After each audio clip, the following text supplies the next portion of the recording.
ರಾಜ್ಯಶಾಸ್ತ್ರದ ಹಿನ್ನೆಲೆ. ಈ ರಾಜ್ಯಶಾಸ್ತ್ರದ ಹಿನ್ನೆಲೆಯನ್ನು ನೋಡಿದಾಗ ಗ್ರೀಕ್ ತತ್ವಜ್ಞಾನಿಗಳು ರಾಜ್ಯಶಾಸ್ತ್ರಕ್ಕೆ ಉತ್ತಮವಾದಂಥ ಕೊಡುಗೆಯನ್ನು ನೀಡಿ ತಳಹದಿಯನ್ನು ಹಾಕಿರುವಂಥವ್ರು ಈ ಗ್ರೀಕ್ ತತ್ವಜ್ಞಾನಿಗಳೇ ಆಗಿದ್ದಾರೆ.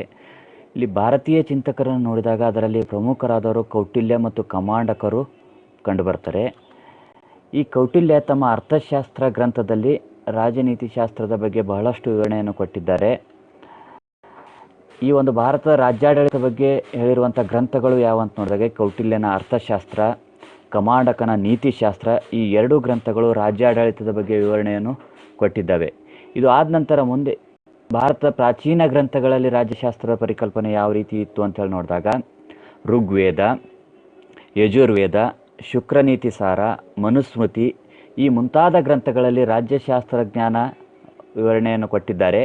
ಆದರೆ ಈ ಗ್ರಂಥಗಳಲ್ಲಿ ರಾಜನೀತಿ ಪ್ರಜ್ಞೆಗಿಂತ ಧಾರ್ಮಿಕ ಪ್ರಜ್ಞೆಗೆ ಹೆಚ್ಚಿನ ಒತ್ತು ಕೊಟ್ಟಿರುವ ಕಾರಣದಿಂದಾಗಿ ಈ ಗ್ರಂಥಗಳನ್ನು ರಾಜ್ಯಶಾಸ್ತ್ರದ ಗ್ರಂಥಗಳು ಅಂತೇಳಿ ಪರಿಗಣಿಸುವುದಕ್ಕೆ ಸಾಧ್ಯವಾಗಿಲ್ಲ.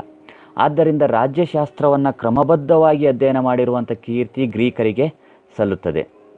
ಈ ಒಂದು ಪ್ರಾಚೀನ ಗ್ರೀಕ್ ಚಿಂತಕರು ಯಾರ್ಯಾರು ಮತ್ತು ಯಾವ ರೀತಿಯಾದಂಥ ಕೊಡುಗೆಗಳನ್ನು ನೀಡಿದ್ದಾರೆ ಅಂತ ಹೇಳಿ ನೋಡ್ಕೊಂಡು ಬಂದಾಗ ಈ ಪ್ರಾಚೀನ ಗ್ರೀಕ್ ಚಿಂತಕರಲ್ಲಿ ಸಾಕ್ರಟಿಸ್ ಕ್ರಿಸ್ತಪೂರ್ವ 470ರಿಂದ 399 ಕಾಲದಲ್ಲಿ ಜೀವಿಸಿರುವಂಥ ಸಾಕ್ರಟಿಸ್ ಈ ಒಂದು ರಾಜ್ಯಶಾಸ್ತ್ರಕ್ಕೆ ಬಹಳಷ್ಟು ಕೊಡುಗೆಗಳನ್ನು ನೀಡಿರುವಂಥವ್ರು.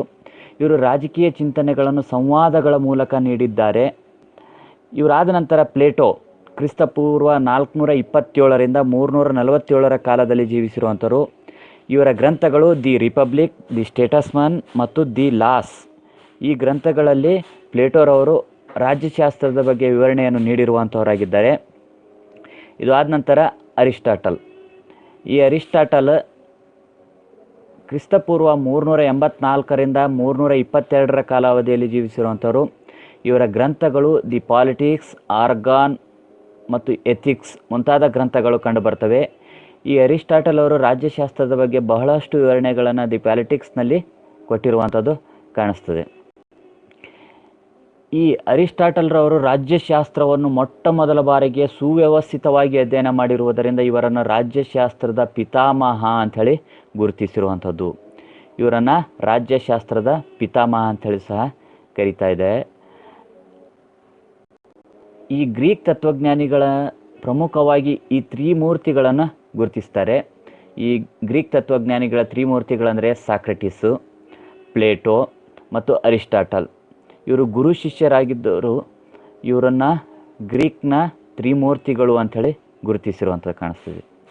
ಇನ್ನು ಆಧುನಿಕ ಕಾಲದ ರಾಜ್ಯಶಾಸ್ತ್ರ ಯಾವ ರೀತಿಯಾಗಿ ಬೆಳೀತು ಅಂಥೇಳಿ ನೋಡಿದಾಗ ಈ ಆಧುನಿಕ ಕಾಲದ ಒಂದು ರಾಜ್ಯಶಾಸ್ತ್ರಕ್ಕೆ ಕೊಡುಗೆಯನ್ನು ನೀಡಿರುವಂಥವರು ಮೆಕೆವೆಲಿ. ಈ ಮೆಕೆವೆಲಿ ಪ್ರಮುಖವಾಗಿರುವಂಥವರಾಗಿದ್ದಾರೆ. ಇವರು ಕ್ರಿಸ್ತ ಶಕ 1469ರಿಂದ 1527 ಕಾಲಾವಧಿಯಲ್ಲಿ ಜೀವಿಸಿರುವಂಥವರು. ಈ ಮೆಕೆವೆಲಿಯವರ ಪ್ರಮುಖವಾಗಿರುವಂಥ ಗ್ರಂಥ ದಿ ಪ್ರಿನ್ಸ್.